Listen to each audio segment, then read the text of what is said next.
안녕하세요. 30대 초반 대구에 살고 있는 여성입니다. 저는 아직 결혼은 안 했고 식구들과 의지해서 오순도순 잘 살고 있어요.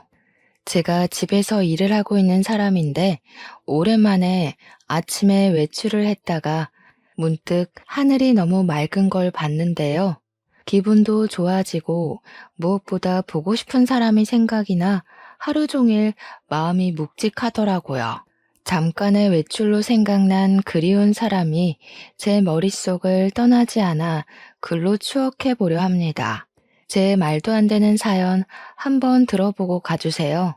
저는 어릴 적 부모를 잃고 8살 차이 나는 언니와 함께 친척 집에서 컸어요. 친척들은 부모 없는 저희를 불쌍하게 봐주어 걷어주었고, 저랑 언니는 부모님이 왜 돌아가셨는지 알지도 못한 채 그렇게 성인이 되었습니다. 부모님이 돌아가신 건 저희가 굳이 묻지 않기도 했어요. 모두가 알아봤자 슬프기만 할 거잖아요. 그렇게 친부모님은 우리 기억에서 거의 잊혔고, 저희가 효도를 해야 할 분들은 우리를 자식처럼 키워주신 이모와 이모부였습니다. 이모랑 이모부는 자식이 없어서 우리를 더 좋아해 줬어요. 이모 부부는 두 분 다 약사였던지라 부부 약국을 운영하셨습니다. 규모가 작은 약국이긴 했지만 그 동네엔 약국이 그것뿐이라서 운영이 잘 된 편이었죠. 저희는 이모 부부의 재력 덕분에 어렵지 않게 자랐어요. 부모님이 안 계시면 되게 힘든 여생을 보내는데 다행히 저희는 마음 좋은 이모 부부의 덕을 크게 봤습니다. 언니도 저도 하고 싶은 걸 하면서 컸는데 언니는 워낙 범생이라서 대기업에 한 번에 입사를 했어요. 언니는 대학을 졸업하자마자 돈 잘 버는 직장인이 되었습니다. 그런 언니는 제게 롤모델이나 다름없는 존재였지만 따라가기엔 제 의지가 한참 모자랐어요. 저는 하고 싶은 게 없어서 그저 사는 대로 대학을 졸업했고 집에서 쉬다가 평범한 회사원이 될 뿐이었습니다. 하지만 제게는 저만의 신념이 있었어요.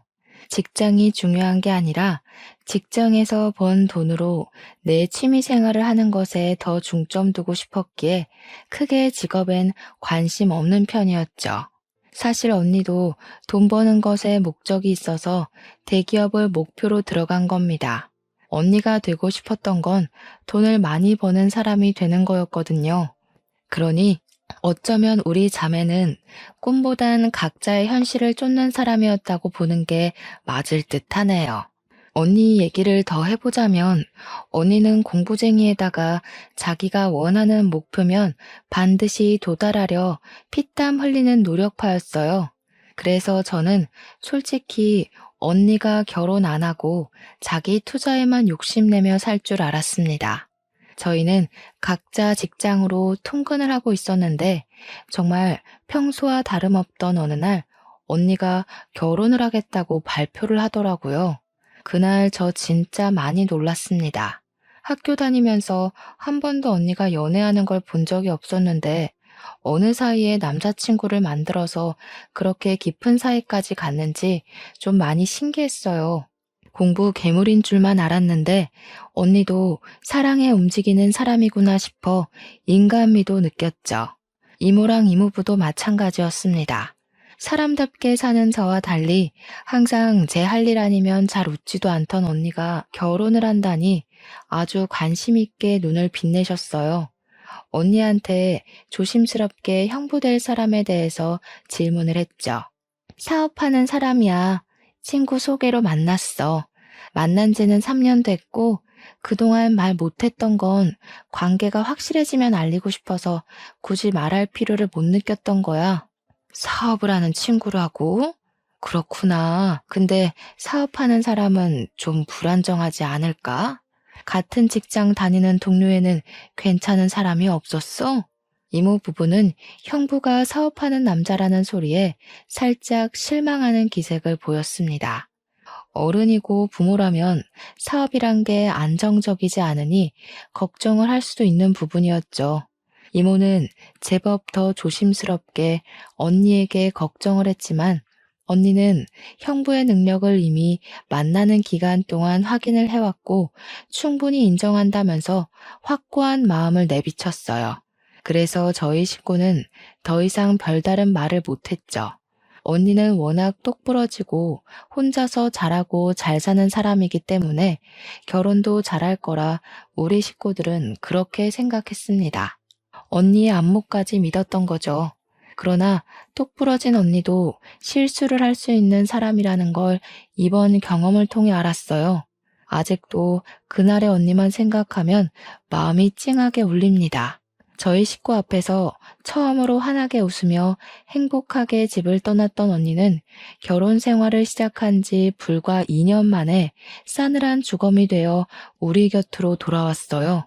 영안실에서 언니를 마지막으로 본 그때의 모습이 또 한 번 제 뇌리를 지나가네요. 당시 형부한테서 언니가 스스로 극단적인 선택을 했다는 소식만 전달받고는 아무런 앞뒤 상황 전혀 모른 채 장례식장으로 달려갔었습니다. 심장이 너무 빨리 뛰었고 장례식 입구를 보자마자 눈물이 터져 나왔어요. 이미 장례식 문턱을 넘어가면서도 저는 사실이 아니길 바랐습니다. 하지만 믿을 수 없게도 형부가 기다리고 있는 빈소에는 언니의 영정사진이 세워져 있었어요. 너무 놀란 저는 발걸음을 뗄 수가 없었습니다. 이미 울면서 뛰어오느라 눈이 다 부었는데 그 자리에서 또 한 번 눈물을 터뜨리며 입을 틀어 막았었네요. 오랜만에 보는 언니 얼굴을 이렇게 영정사진으로 마주하게 될 줄은 몰랐습니다. 이모는 언니를 보자마자 주저앉아 오열을 했어요. 이모부도 넋놓고 눈물을 보이면서 이모를 부축했습니다. 이모가 언니 사진 앞에서 언니 이름을 부르짖으며 바닥을 길 때 그 옆에서 사돈 식구들은 아무 말도 하지 못하고 그저 침묵만 유지하고 있었어요. 그때 비통하게 통곡을 하던 이모는 눈물이 곧 분노가 되어 이모부를 뿌리치고 자리에서 일어났어요. 다짜고짜 형부에게 달려들어 멱살을 잡았습니다. 이게 뭐야? 자네가 말해보게. 우리 혜인이가 왜 이렇게 된 거야? 내 딸 평생 행복하게 해준다고 하지 않았어? 대체 왜 우리 혜인이가 저기 있는 거냐고? 죄송합니다. 평소에 직장일 때문에 스트레스가 많았는데 제가 못 살폈어요. 정말 죄송합니다. 죄송하다는 말밖엔 드릴 말씀이 없네요.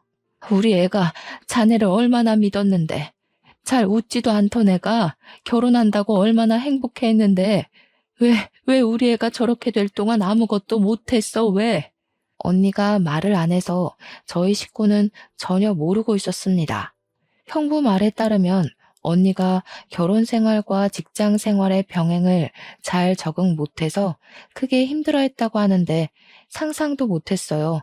언니는 펜으로 허벅지를 찔러가며 밤새 수능 공부를 할 때도 대기업 합격을 위해 대학과 학원을 병행하고 인터넷 강의까지 들으며 시간을 보냈을 때도 힘든 기색 하나 없었던 사람이에요.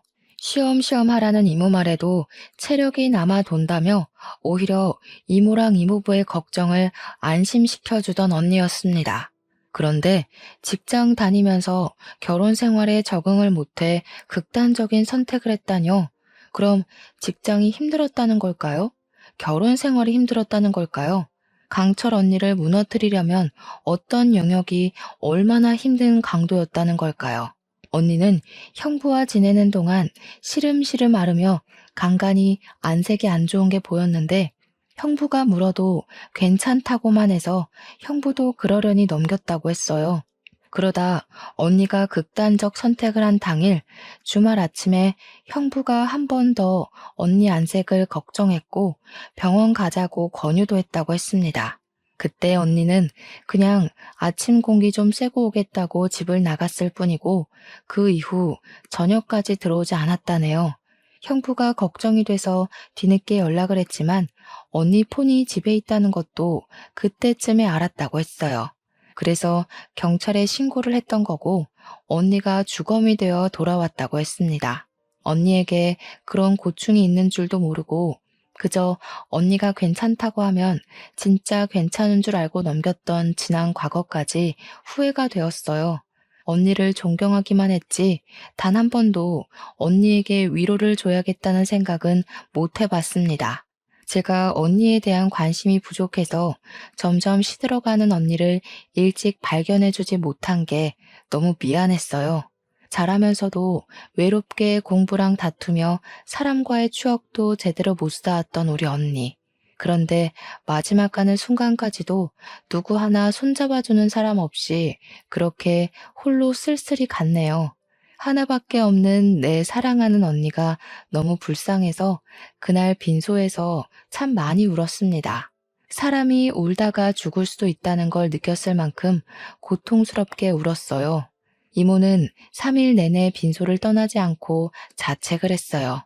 밥도 안 먹고 언니 사진만 바라보면서 자신이 조금 더 엄마처럼 품어줬다면 이렇게까지 슬픈 선택은 안 했을 텐데 하면서 끊임없이 죽은 언니한테 용서를 빌었습니다. 발인식이 오기까지 너무 짧은 시간이었어요. 사돈 어른들도 우리에게 면목이 없다면서 언니를 못 지켜줘서 미안하다고 하더군요. 올바른 애였으니까 좋은 곳에 갔을 거예요. 혜인이가 좀 똑똑한 아이입니까? 아마 그곳에 가서도 똑부러지게 잘 지내고 있을 거니 너무 자책은 하지 마셔요. 고맙습니다.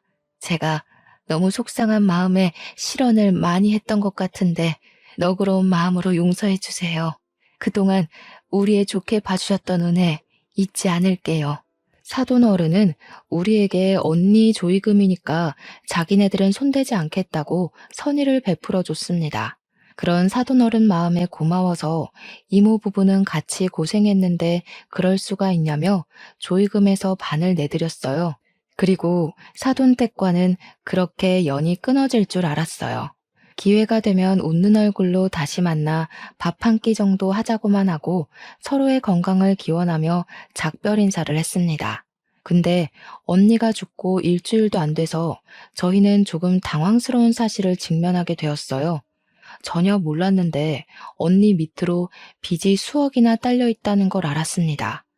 이모 부부도 너무 놀라서 이게 정말 언니 앞에 있는 빚이 맞는지 몇 번이나 확인을 했어요. 여보, 우리 혜인이가 이럴 애가 아닌데 어떻게 된 거지? 이렇게 무턱대고 돈을 빚낼 애가 아닌데 무슨 일 있었던 거 아닐까?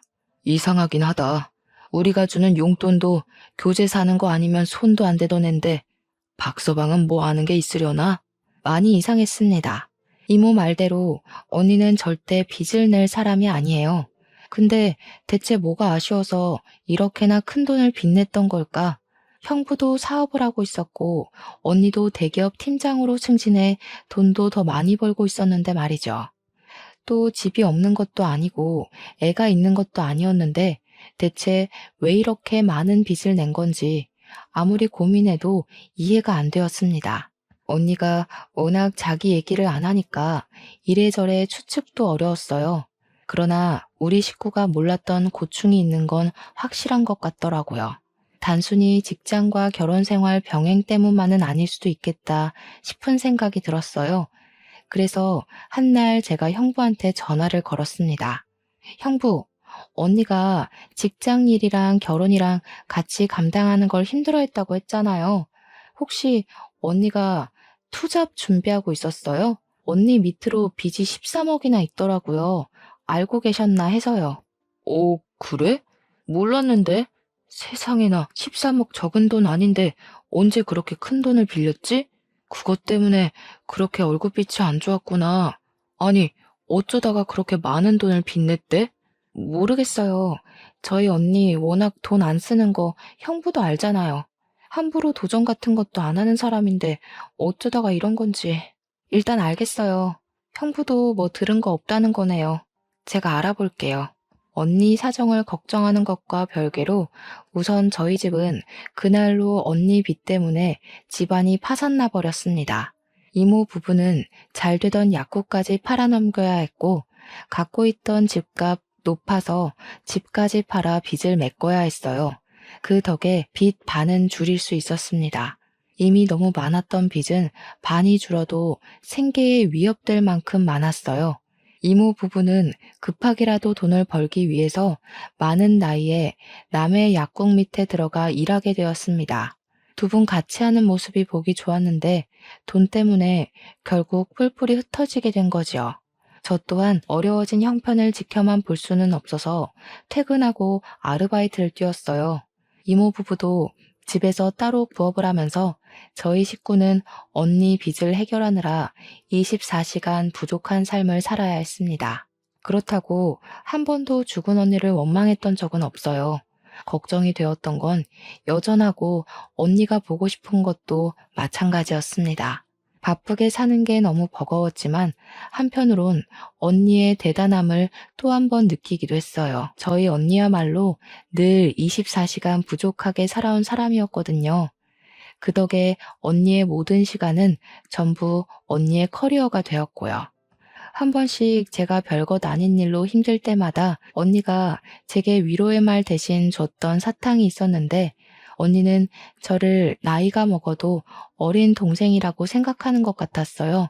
그게 다 늙어서는 그게 한 번씩 꼰대처럼 보여서 내가 앤 줄 아냐고 언니한테 틱틱거리기도 했는데 언니가 죽고 나니까 저는 나무였고 언니는 제게 숲이 되어준 든든한 존재였다는 걸 알겠더군요. 언니가 그렇게 떠나고 난 후 언니가 보고 싶어서 못 견딜 것 같아 언니 물건은 일체 건드리질 않았었는데요. 작은 집으로 이사를 오면서 포장해왔던 언니 물건이 제 방에 있었거든요.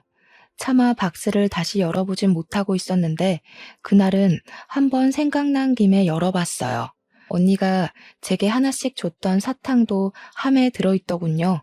그렇게 언니가 남겨두고 간 유품을 묵묵히 살펴보던 중 갑자기 생각난 게 있었어요.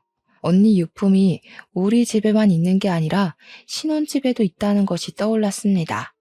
혹시 정리라도 해버렸을까봐 급히 형부한테 연락을 넣었는데 형부가 전화를 안 받더라고요. 그래서 그냥 바로 집을 찾아갔어요. 다행히 형부는 이사를 안 간 것 같았습니다. 제가 아파트로 들어가기 전 형부를 봤거든요. 형부는 벤치 흡연구역에 앉아서 흡연 중이었습니다. 근무 시간인 줄 알았는데 그날은 쉬는 날이었는지 대낮에 형부가 운동복 바람으로 앉아 있더라고요. 근데 왜 제 전화를 안 받았는지는 모르겠네요. 일단 저는 다가가서 형부를 부르려고 했어요. 가까이 가니까 형부가 누구랑 통화를 하고 있길래 걸음소리를 줄였습니다. 이번에는 실패 안 해. 그렇게 불안하면 엄마가 또 여자 하나 소개해 주던가. 이번이 마지막이니까 한 5, 6억만 있으면 될 것 같은데. 엄마가 한번 찾아볼게. 요즘 사별하고 재혼하는 사람도 많더라. 순진한 애들로 알아봐 주긴 할 건데 그렇다고 마음 가볍게 먹지 마. 남의 등 처먹는 게 어디 쉬운 일인 줄 아니? 지금 봐라. 괜히 애가 죽어버려선 우리 다 좌불안석이었잖아. 내가 진짜 그땐 숨 막혀 죽는 줄 알았다. 다음 여자는 안 죽게 할게. 한 번 당했으니까 두 번 실수는 안 하지. 근데 좀 많이 멍청한 애로 부탁해. 여자가 똑똑하니까 너무 피곤하더라. 알았어. 근데 엄마가 시킨 건 했어? 혜인이 신분증이랑 도장 불태우라고 했잖아. 갖고 있으면 발목 잡혀. 마땅한 장소 못 찾겠으면 엄마한테 말해라. 어디 절에 가서 태워버리게. 듣고 저는 꼼짝도 못했습니다. 대체 이게 무슨 소리일까 생각 많이 했어요. 하지만 도통 제 상식으론 당장 결론 내릴 수 있을 만한 발언들이 아니었습니다. 저는 결국 형부에게 달려들려다 말고 급히 숨어버렸어요. 그렇게 통화는 그냥 그대로 끝이 났는데 제가 나무 뒤에 숨는 바람에 형부가 혼잣말로 중얼거리는 것까지 듣고 말았는데요. 아, 겁나 똑똑한 년. 나 난감하게 만들려고 머리 많이 썼네. 아니지, 멍청한 건가? 지네 가족 거짓골로 할 것까진 생각 못한 거 보면. 형부는 혼자 낄낄대더니 담배를 끄고 다시 집으로 올라갔습니다. 이전에도 언니 죽음에 뭔가 의문이 있다고 생각은 했으나 알아내지 못했었어요. 그런데 형부 통화를 듣고 나서 그 부분에 대해 100% 확신이 들더군요. 왠지 그런 형부 모습을 동영상으로 찍길 잘했다는 생각을 하면서 저는 언니 유품 정리는 일단 뒤로 하고 그대로 집으로 돌아왔어요. 그렇게 방구석에 박혀 있는데 내내 형부랑 안싸돈의 목소리가 제 기분을 찝찝하게 만들었습니다. 저는 결국 다시 언니 유품을 핑계로 형부 집을 찾았어요. 다시 찾은 그 집은 이전과는 다른 용기를 갖고 가야 했습니다. 초인종을 누르기까지 너무 두려웠어요. 그 통화만으로는 우리 언니가 죽은 게 형부랑 관련이 있는 것 같은데 확실한 사실은 잘 모르지만 형부란 존재가 그때부터 좀 공포로 느껴지더라고요. 최대한 표정 관리하고 초인종을 눌렀더니 평소 제게 친절했던 형부가 나왔습니다. 이렇게 저를 반갑게 맞이해주던 형부가 언니에게 무서운 짓을 한 사람이라고 하기엔 너무 매칭이 안 되었어요. 저는 형부에게 미리 언니 유품 때문에 들릴 거라고 얘기를 했었기 때문에 별다른 설명은 붙이지 않고 들어섰습니다. 형부, 요즘 식사는 잘해요? 그래도 와이프가 그렇게 됐는데 입맛 없을 거잖아요. 저희 집도 아직 언니 생각 때문에 계속 마음이 안 좋거든요. 그렇지, 아무래도. 내가 처제 언니 많이 좋아했던 거 알잖아.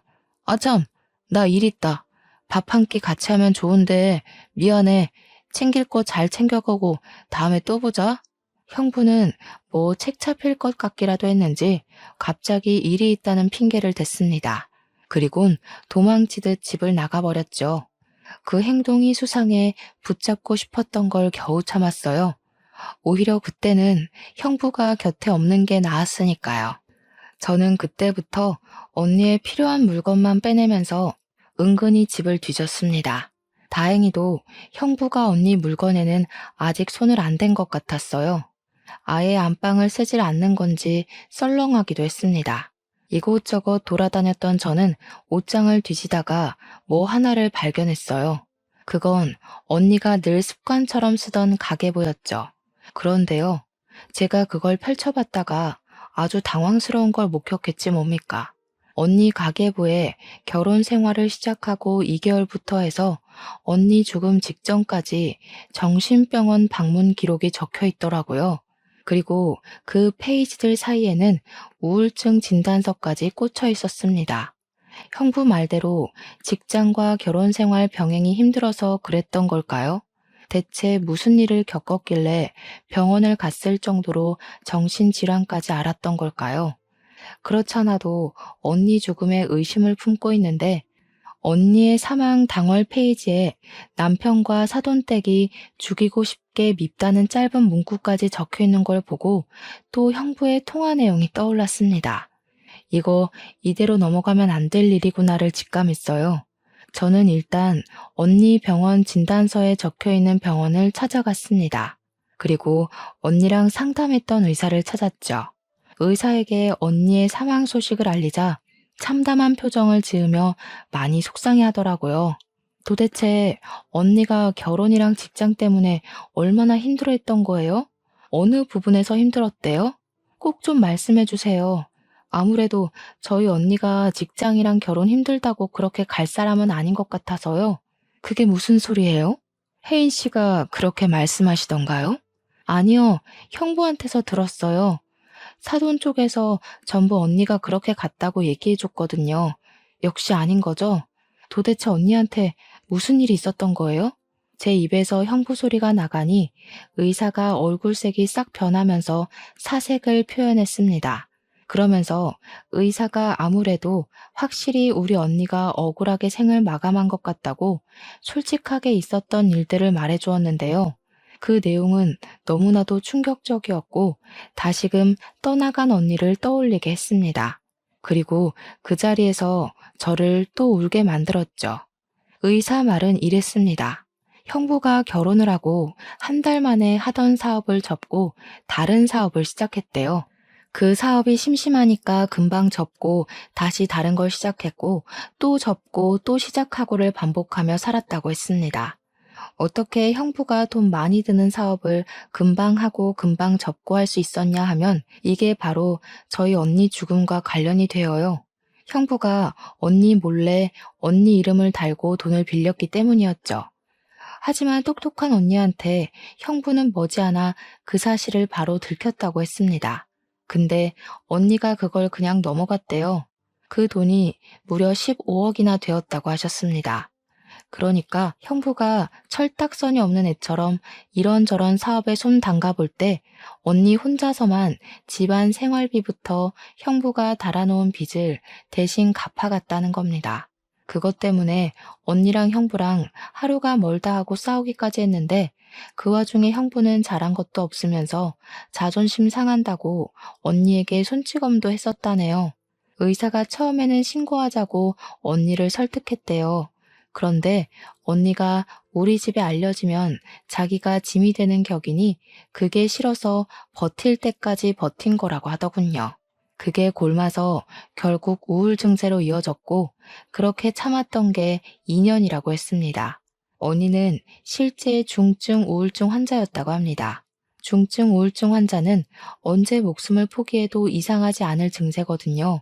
이런 상황에서 더 충격적인 건 사돈댁의 태도였습니다. 언니가 형부의 짓거리를 사돈에게 말했었는데 사돈 쪽에서 어쩌라는 식의 반응이 나왔다네요. 순 헛똑똑이었던 스스로를 탓하라면서 자기 인생은 자기가 잘 책임져야 되는 거라고 남 탓하지 말랬답니다. 어떻게 우울증이 있는 사람을 그렇게 질책하고 함부로 할 수가 있단 말입니까?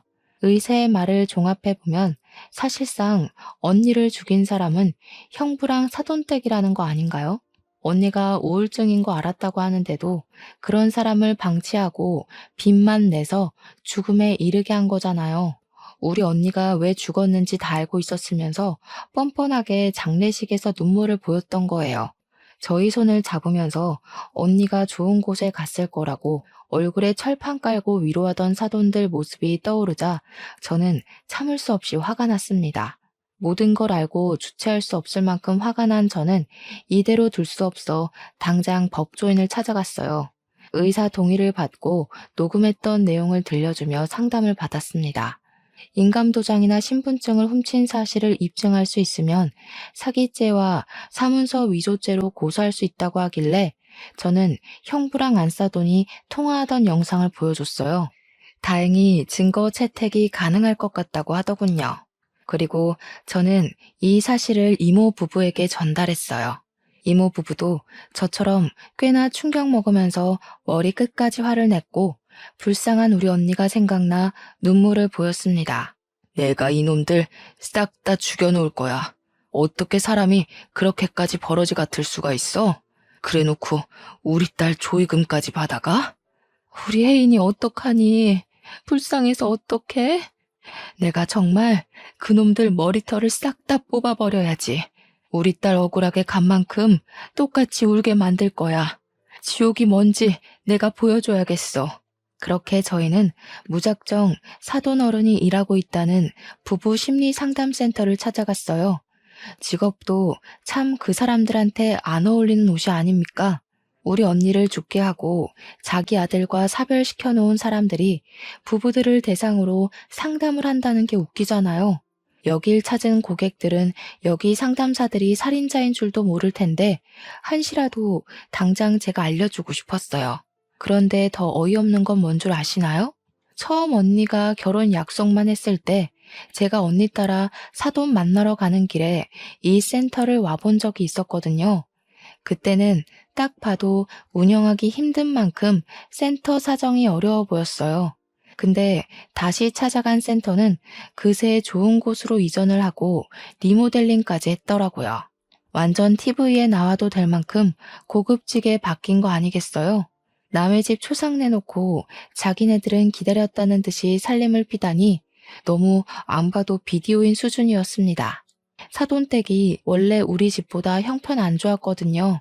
저희는 약국하던 집안이라 부유했으나 형부네는 형부가 사업을 한다고 했는데도 저희보다 어려웠어요. 형부 집안 배경은 기본적으로 평민보다 못한 수준밖에 안 되었던 걸로 압니다. 그래서 사돈댁 센터는 인터넷에 검색도 안 될 만큼 팔이 날렸었거든요. 제가 그때 사돈 사업장이라고 알려주는 언니의 말을 듣고 잠깐 결혼을 고심해보라 슬쩍 말을 던져보기도 했는데요. 언니는 사람이 어디 돈뿐이냐고 적당히 살고 적당히 좋은 마음이면 그걸로 충분히 잘 살 수 있다길래 그때도 언니 의견에 지지만 했었죠. 지금 생각해보면 좀 더 고집해서 말려줄 걸 그랬습니다. 아니, 완전 진상을 부리면서 언니에게 매달렸을 걸 그랬어요. 어쨌든 그렇게나 쪼들렸던 사람이 갑자기 이렇게 사업을 일으킬 만한 돈이 어디 있었겠습니까? 더군다나 형부도 사업을 그 모양 그 꼴나고 있었잖아요. 사돈 어른들이 형부한테 돈을 받았을 리는 없고 당연히 돈 나올 곳은 한 곳밖에 없지 않겠어요? 바로 우리 언니겠죠. 우리 언니 목숨을 앗아간 돈으로 지네들 밥줄이나 키우고 있었다는 게 너무나 열이 받았어요. 그 사실까지 알고 그 센터를 찾아갔기 때문에 이모부는 센터의 번지르르한 입구를 보고 더 화가 났고 문 옆으로 세워진 화분을 전부 발길질에 깨트려 버렸습니다. 무작정 안으로 들어갔더니 직원이 바깥 소란을 알고 당황해서 무슨 일이냐고 저희를 막더군요. 살인미수죄 공모로 같이 조사받고 싶지 않으면 비키세요.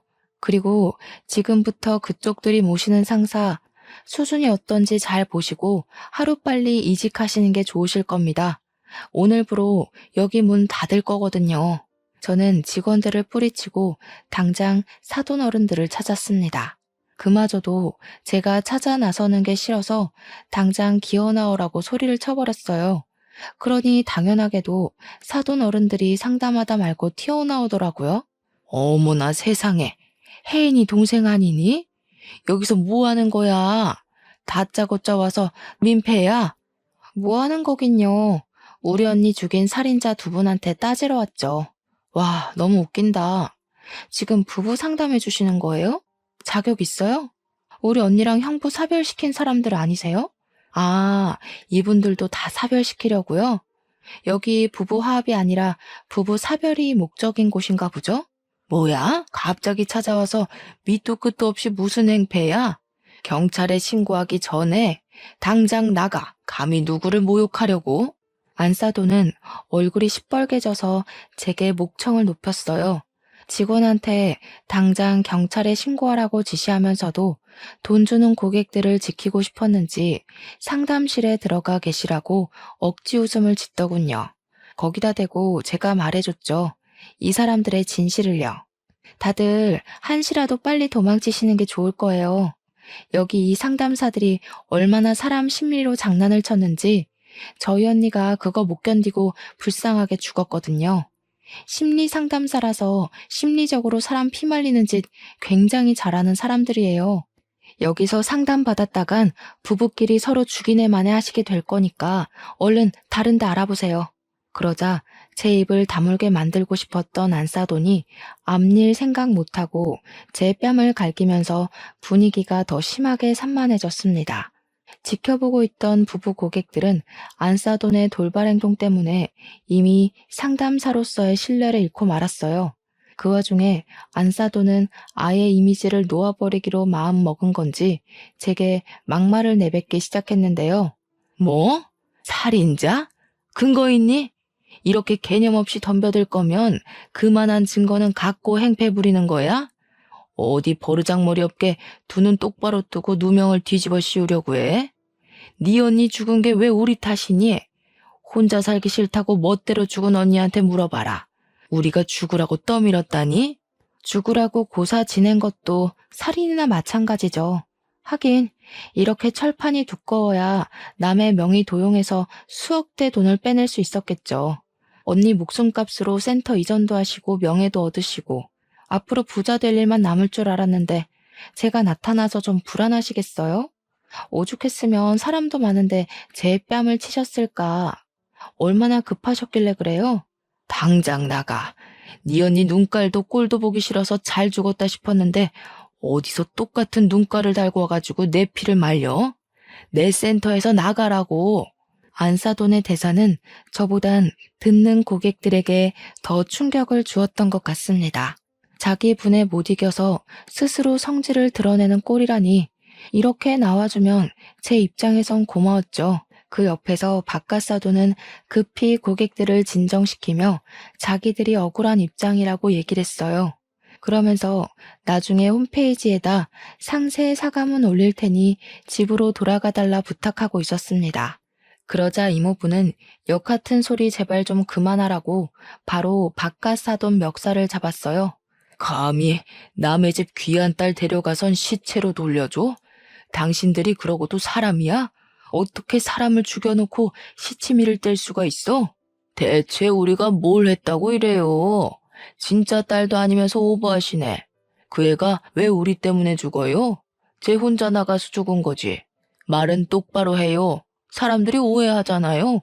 선을 넘은 바깥사돈 말에 이모부는 결국 참지 못하고 주먹을 날렸습니다. 그걸 안사돈이 나서서 말리려고 하길래 이모랑 제가 안사돈을 붙잡았어요. 이모는 안사돈이 언니까지 죽게 한 걸로 모자라 제게도 손을 댄 것에 화가 나서 안사돈 머리채를 잡고 바닥에 넘어뜨렸어요. 당신들이 내 딸 앞으로 빚내고 죽음까지 몰았잖아.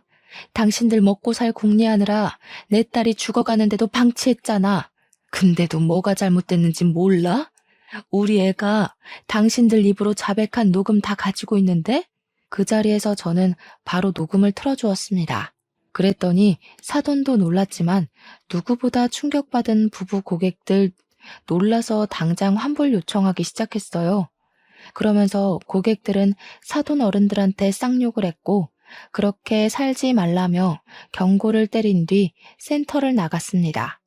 밖에서 센터 건물을 사진으로 대량 찍는 것 같던데 아무래도 SNS에 후기로 올리려고 하는 것 같았어요.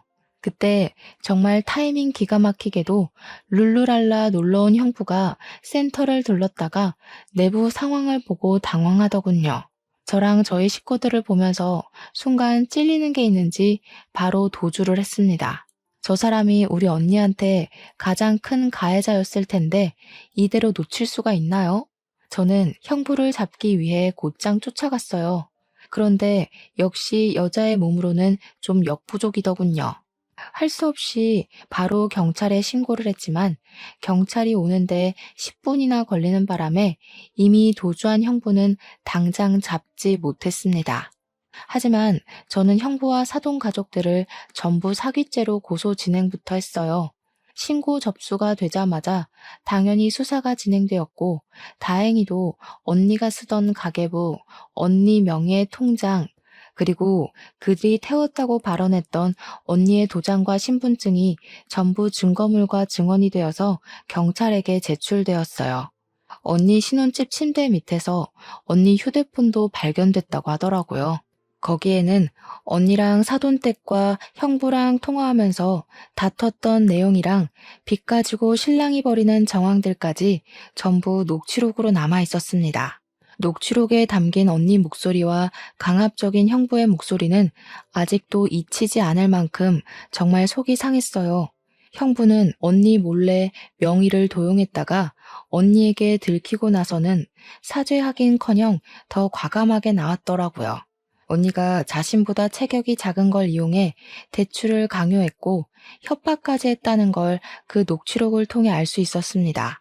그래서 형부에게 강요죄와 협박죄, 사기죄를 전부 물어 고소를 진행할 수 있었어요.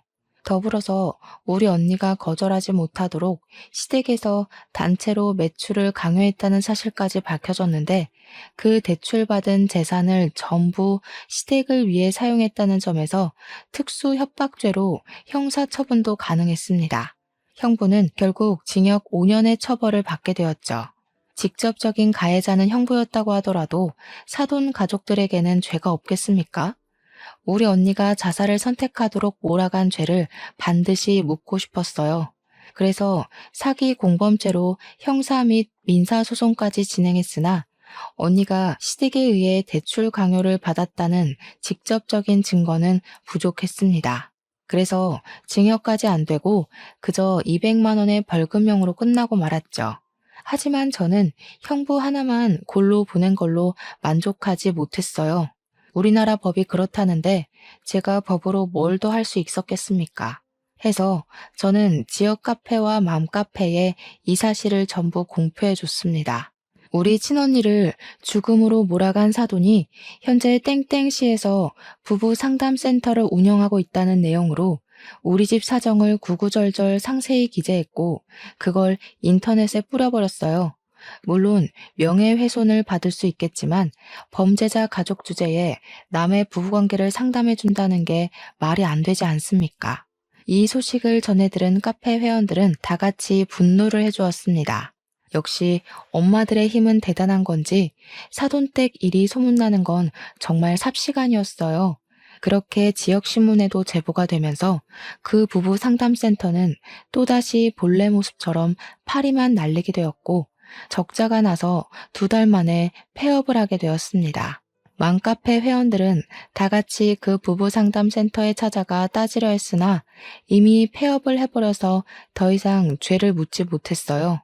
사돈댁은 일이 제법 커지고 더 이상 사회가 손가락질하는 그 압박을 견디기 힘들었는지 저희 식구에게 사과를 하고 싶어 했나 봅니다. 제 전화번호는 또 어떻게 알아낸 건지 모르는 번호로 전화가 왔더라고요. 저는 그게 사돈댁인 줄도 모르고 받았더니 그 카랑카랑한 목소리로 제 뺨을 치던 아줌마라서 그냥 끊어버리려고 했거든요. 아니 아가씨, 잠깐만 내 말 좀 들어봐요. 우리가 꼭 아가씨랑 사돈댁한테 이 말을 해야 될 것 같아서 애타게 찾았어요. 미안해요. 혜인이 일은 우리가 평생 사죄하면서 살게요. 그러니까 제발 우리 좀 용서해줘요. 요즘 이상한 방송국까지 찾아와서 집 밖도 못 나가고 있어요. 이제 와서 존댓말 쓰는 것도 웃기네요. 겨우 그 정도로 못 살겠어요? 우리 언니는 그쪽들한테 시달리면서 2년이나 숨막혀 하다가 떠났어요. 뭐 얼마나 지났다고 벌써 죽겠다 소리를 해요? 당신들 벌 받는 거 이제 시작일 뿐이고 우리 언니가 용서했다고 내 꿈에 나타날 때까지 평생 언니보다 더한 고통 받으셔야 될 겁니다. 저는 그래도 전화를 끊어버렸고 수신 차단을 했어요. 우리 언니 죽음은 이런 불장난 같은 가벼운 사과로 넘어갈 문제가 아닌데 어쩜 저들은 사과하는 방법조차 모르는 걸까요? 이게 사과로 될 문제라고 생각하는 수준조차 정말 답이 안 나오는 어른이지 않나 싶었습니다.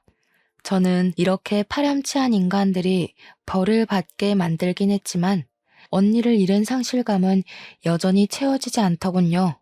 제가 언니에게 조금 더 관심을 가지고 살았다면 이런 일이 안 벌어졌을까 싶으면서 뒤늦은 후회만 오더라고요. 우울증에 정신과 약까지 복용했는데 동생인 제가 몰라준 게 얼마나 한심합니까? 이렇게 한 달이 건넌 가족관계에도 발등 찍힌 것이 너무 억울하고 서러운데 우리 언니는 제가 아팠던 것보다 더 아팠겠죠.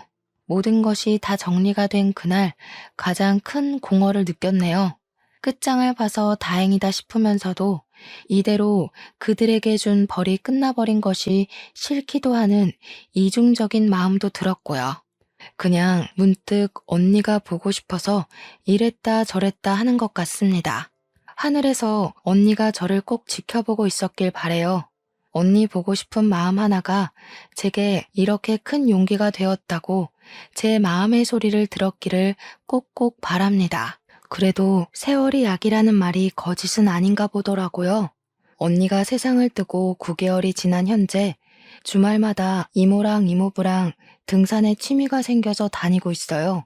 등산할 때 체력적으로 힘이 드니까 딴 생각을 안 해서 좋더라고요.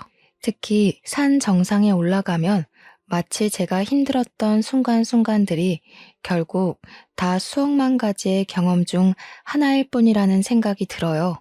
그만큼 언니가 보고 싶은 그리움과 슬픔보다는 언니와 좋았던 추억이 제 마음에 더 크게 자리 잡는다는 거죠. 저도 언젠가는 언니가 있는 곳으로 갈 운명이잖아요.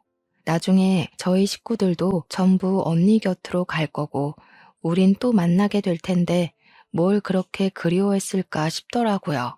그래서 산 정상만 올라가면 항상 갈피를 못 잡던 제 마음이 좀 진정이 되어서 좋습니다. 그건 이모랑 이모부도 마찬가지라고 하네요.